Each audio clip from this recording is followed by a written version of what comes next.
வணக்கம். நான் டாக்டர் தீபா லாலன். இன்னைக்கு நம்ம என்ன டாபிக் பத்தி டிஸ்கஸ் பண்ண போறோம் அப்படின்னு கேட்டிங்கன்னா, சனி பெயர்ச்சி பலன்கள் தாங்க பார்க்க போறோம். சனி பகவான் மார்ச் மாசம் 29ஆம் தேதி அப்ராக்ஸிமேட்லி 10 மணிக்கு மேல இரவு கும்ப ராசியிலிருந்து மீன ராசிக்கு பெயர்ச்சி ஆகுறாருங்க. இந்த கும்ப ராசியிலிருந்து மீன ராசிக்கு பெயர்ச்சி ஆகக்கூடிய சனியினால நெறைய ராசிகளுக்கு வந்து பார்த்தீங்கன்னா, அபரிவிதமான நற்பலன்கள் அப்படின்றது இருக்க தான் செய்யுது.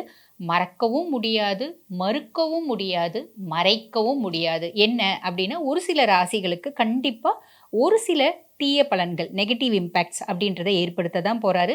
சனி பகவான் கிட்டேருந்து ஓடவும் முடியாது, ஒளியவும் முடியாது.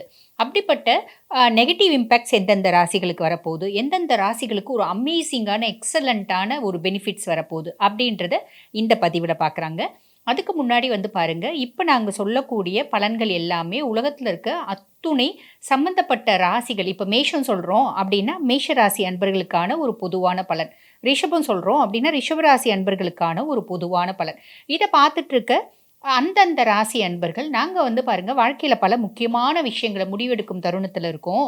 அப்ப எங்க சுய ஜாதகத்த ஒரு பரிசீலனை பண்ணிக்கணும் அப்படின்னு விருப்பப்படுறீங்க அப்படின்னா, நான் பேசிட்டு இருக்கும்போதே என்னோட வாட்ஸ்அப் நம்பர் வந்து பார்த்தீங்கன்னா, டிஸ்ப்ளேல போட்டிருப்பாங்க. அதுக்கு ஹாய்ன்னு வாட்ஸ்அப்ல ஒரு மெசேஜ் பண்ணுங்க. ஸ்டாஃப் உடனே ரெஸ்பாண்ட் பண்ணி அப்பாயின்ட்மென்ட் ஃபிக்ஸ் பண்ணி குடுப்பாங்க. என்கிட்ட பேசிக்கலாம். சரி.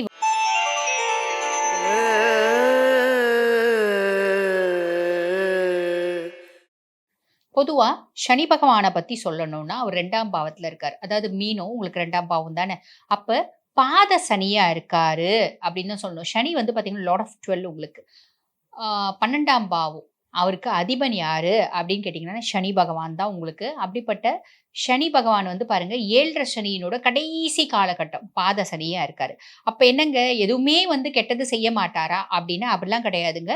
100% கெட்டது செய்யணும் அப்படின்னா, இப்போ ஒரு 40% கெட்டது தான் அவரு செய்வாரு. 100% கெட்டது அப்படின்றது செய்ய மாட்டாரு அப்படின்லாம். ஸோ 3/4 கிணறு தாண்டிட்டீங்க. இன்னும் 1/4 கிணறு தான் இருக்கு. அதையும் ரொம்ப ஈஸியா தாண்டிடலாம். ஓகேங்களா? சரி. இப்ப இந்த சனி பகவானோட பார்வை வந்து பாருங்க 4ஆம் பாவத்துல பார்வை இருக்கு. சரிங்களா? அந்த 4ஆம் பாவம் அப்படின்றது என்ன அப்படின்னா, சுக தாயார் ஸ்தானத்துல பார்வை. இந்த சுக தாயார் ஸ்தானத்துல பார்வை அப்படின்னு இருக்கிறதுனால, நம்ம வந்து பார்த்தீங்கன்னா, நம்மளோட கம்ஃபர்ட் ஜோன் அப்படின்றத குறைச்சுப்போம். ஏதோ ஒரு காரணம் நம்மளோட கம்ஃபர்ட் ஜோன விட்டு வெளிய வந்துருவோம். ஓடி, ஓடி, ஓடி, ஓடி உழைப்போம். நம்மளுக்கு வந்து ஒரு சுகம் அப்படின்றது குறையும் அப்படின்றது அர்த்தம். நம்மளோட கம்ஃபர்ட் லெவல்லேருந்து நம்ம வெளிய வந்து ஓடுவோம். அதுதான் அதுக்கு அர்த்தம். அதே மாதிரி பாருங்க, நம்மளுக்கு அம்மா இருக்காங்க அப்படின்னா, அம்மானோட ஹெல்த்ல ஒரு டெட்ரியேஷன் அப்படின்னு சொல்லுவாங்க பார்த்தீங்களா, ஆரோக்கிய குறைவு அப்படின்றது ஏற்படும். ஸோ தாயாரினோட ஆரோக்கியத்தில கவனம் அப்படின்றது வச்சுக்கோங்க. சரிங்களா? இது வந்து பார்த்தீங்கன்னா, 4ஆம் பாவத்த பார்க்கறனால.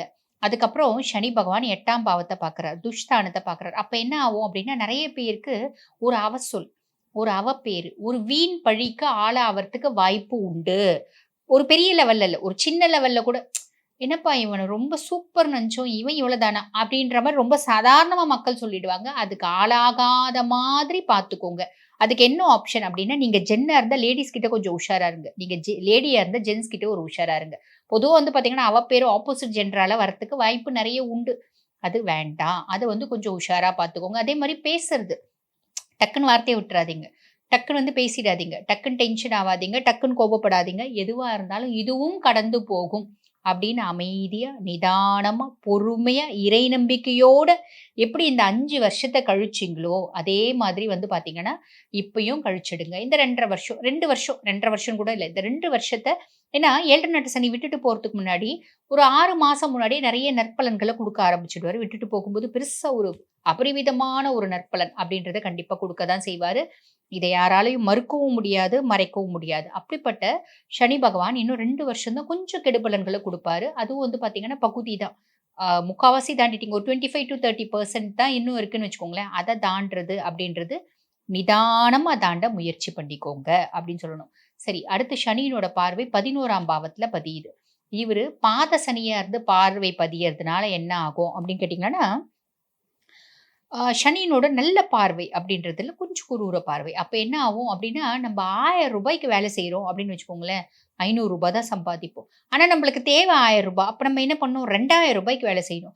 அடடா! ரூ. 2000க்கு வேலை செஞ்சு ரூ. 1000 சம்பாதிக்கணும். அந்த ரூ. 1000 வேலை வந்து வீணா போகுதுங்களேங்க, உழைப்பு வேஸ்ட்டா போகுதுங்களேங்க அப்படின்லாம் யோசிக்காதீங்க. அந்த உழைப்பு அப்படின்றது நம்மளுக்கு அனுபவமா வந்து டெபாசிட் ஆகும். அப்ப அனுபவமா டெபாசிட் ஆவ என்ன ஆகும் அப்படின்னு கேட்டீங்கன்னா, பேஸ்மெண்ட் ரொம்ப ஸ்ட்ராங்கா இருக்கும். பேஸ்மெண்ட் ரொம்ப ஸ்ட்ராங்கா இருக்கு அப்டின்னா, பில்டிங்கையும் நம்ம ஸ்ட்ராங்கா எத்தன அடுக்குனாலும் கட்டிக்க முடியும். ஸோ இது வந்து வேஸ்ட்டா போகுது அப்டின்னு வந்து நெனைக்கவே நெனைக்காதீங்க. புரியுதுங்களா? ஸோ அது பார்த்துக்கோங்க. நெறைய வந்து பாருங்க, கடின உழைப்பு அப்டின்றது இருக்கணும். நெறைய வந்து உழைக்கணும். நெறைய உழைச்சீங்க அப்டின்னா, தேவையான ஒரு வசதி வாய்ப்பு அப்டின்றது இருக்கும். செல்வம் அப்டின்றது சேரும். நெறைய பேருக்கு வந்து பாருங்க, health sort of complications, health issues வந்து நெறைய வரத்துக்கு வாய்ப்பு உண்டு. பொதுவா சனி அப்டின்னாலே எலும்பு சார்ந்த பிரச்சனைகள், ஆரோக்கியம் சார்ந்த குறைபாடுகள், சாப்பிடாம டயட்டிங் இருக்கிறேன். அதனால ஹெல்த் இஷ்யூஸ் இந்த மாரிலாம் நெறைய வரத்துக்கு வாய்ப்பு உண்டு. ஸோ நல்ல சாப்பாடு, ஹோட்டல் சாப்பாடு அவாய்ட் பண்ணுங்க. நல்ல சாப்பாடு சாப்பிடுங்க. டைம்க்கு சாப்பிடுங்க. எலும்புகள்லாம் ஸ்ட்ரென்தன் ஆகுற மாதிரி உணவு முறைகள் அப்படின்றது எடுத்துக்கோங்க. இதெல்லாம் பண்ணீங்கன்னா பிரச்சனை இல்ல. நெறைய பேருக்கு வந்து பார்த்தீங்கன்னா, சேமிப்பு அப்படின்னு சொல்லுவாங்க பார்த்தீங்களா? இந்த சேர்த்து வைக்கிறதுல சிக்கல் அப்படின்றது வரும். எங்கெங்க சேர்த்து வைக்கிறது? கடனே ஏகப்பட்டது இருக்கு. அது இல்லாம இருந்தாலே போதுமே அப்படின்னு நீங்க யோசிக்கிறது, நீங்க மனசுல ஃபீல் பண்றது எனக்கு தெரியுது. பட் பியாண்ட் தட் பொதுவா வந்து பார்த்தீங்கன்னா, கும்பம் ரூ. 100 வருதுன்னா, அதில அட்லீஸ்ட் ரூ. 10 சேமிக்கணும் அப்படின்னு நினைப்பாங்க. சிறு சேமிப்பு இருக்கணும் அப்படின்றது நினைப்பாங்க. அப்படிப்பட்டவங்க ஒரு ரூ. 100 சேர்த்தணும் அப்படின்னா, சனி பகவான் ரூ. 90 சேர்த்த விட மாட்டாரு. ரூ. 10 நீங்க சேர்த்ததுக்கு முயற்சி பெரும் அளவுல பண்ணீங்க அப்படின்னா, ரூ. 10 சேர்த்த விடுவாரு. அது ஒண்ணு பண்ணுங்க. செலவுகள கம்மி பண்ணிக்க ரொம்ப ட்ரை பண்ணுங்க. பெரிய லெவல்ல கடன் அப்படின்றது வேண்டாம். பெரிய லெவல்ல இன்வெஸ்ட்மென்ட் பண்றது அப்படின்றது வேண்டாம். புதுசா நான் வந்து வீடு வாங்குறேங்க, கார் வாங்குறேங்க, புதுசா தொழில் தொடங்குறேங்க. அப்படியெல்லாம் நீங்க பண்ணணும் அப்படின்னா, உங்களோட சுய ஜாதகத்த உங்க குடும்ப ஜோசியர்கிட்ட ஒரு முறை அனலைஸ் பண்ணிக்கோங்க. அனலைஸ் பண்ணி இப்ப நடக்கக்கூடிய தசாபுத்தி சுய ஜாதகத்துல நல்லா இருக்கா? சனி பகவான் எந்த பாவத்துல இருக்காரு? அதெல்லாம் பார்த்துட்டு நீங்க செய்றீங்க அப்படின்னா, உங்களுக்கு ஒரு உன்னதமான பலன் அப்படின்றது கிடைக்கும். நீங்க செய்யலாம். புரியுதுங்களா? வேணாம் அப்படின்றது நாங்க பொதுவான பலன் சொல்றோம். அதையும் மீறி நீங்க செய்யணும். செய்யக்கூடிய ஒரு கட்டாயத்துல இருக்கோம். காலத்தின் கட்டாயத்துல இருக்கோம். காலத்தின் கட்டளையில இருக்கோம். அப்படிலாம் நினைச்சீங்களான்னா, உங்க சுய ஜாதகத்த ஒரு முறை பரிசீலனை பண்ணிட்டு செய்யுங்க. சரிங்களா? சரி, அடுத்து குரு பகவான் 5ஆம் பாவம். பூர்வ புண்ணியஸ்தானம், புத்திரஸ்தானத்துல குரு பகவான். இது வந்து ஒரு பிளஸ். ஓகேங்களா? ஏன்னா பூர்வ ஜென்மத்துல நீங்க செஞ்ச நற்பலன்களுக்கான ஒரு என்ன சொல்றது? பலன்கள் எல்லாம் நல்லது செஞ்சீங்க பார்த்தீங்களா? நற்பலன்களுக்கான பலன்களை அனுபவிக்கக்கூடிய காலகட்டம் அப்படின்னு சொல்லலாம். ஸோ குரு அது வந்து கொஞ்சம் ஃபேவரா குடுப்பாரு.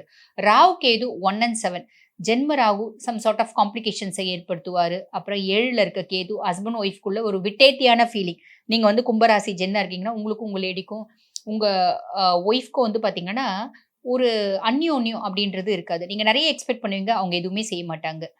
ஓகேங்களா? இந்த மாரிலாம் நடக்கும். அதே மாரி ஜென்ம Rahu some sort of complications மனசுல குழப்பம், இனம் புரியாத பயம் இதெல்லாம் ஏற்படுத்துவாரு. இதெல்லாம் வந்து ஓவர் கம் பண்ணிக்கலாம். பிரச்சனை இல்ல. சரி.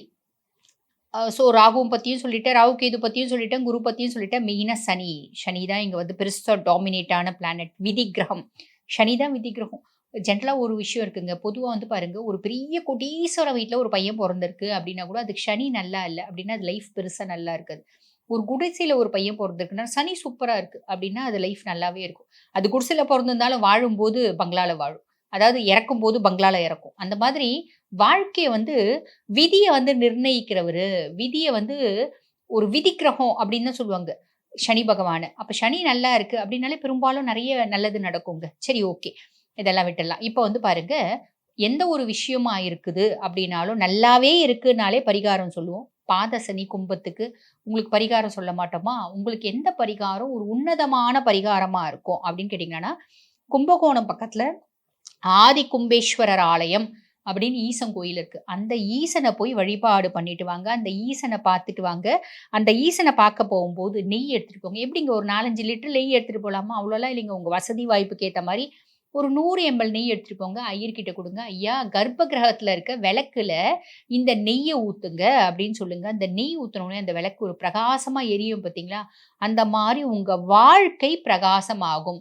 சனி பகவான் அமைதியாவான். சனி பிரீத்தி ஆவான். பொதுவா வந்து பாருங்க, சனி ஹானஸ்ட்டா இருந்தா ஒண்ணும் பண்ண மாட்டான். அதே மாரி சிவனேன்னு இருக்கிறாங்க அப்டின்னா, சனி பெருசா உங்களுக்கு எடுக்கவே மாட்டான். ஏன்னா, சனிக்கும் கடவுள் யாரு அப்டின்னா ஈசன் தான். சனிக்கு ஈசன் அதீத பிரியமான கடவுள். சிவன ரொம்ப விரும்புவான், ரொம்ப கும்பிடுவான். ஸோ யாரெல்லாம் வந்து சிவபக்தர்களோ அவங்கள்லாம் சனி பகவான் ஒண்ணுமே பண்ண மாட்டான். ஸோ கும்பேஸ்வரர வழிபாடு பண்ண மறக்காதீங்க. இந்த ஆதி கும்பேஸ்வரர் வழிபாடு அப்படின்றது இந்த பாத சனிய ரொம்ப ஸ்மூத்தா கடக்க ஹெல்ப் பண்ணும். வாழ்த்துக்கள்.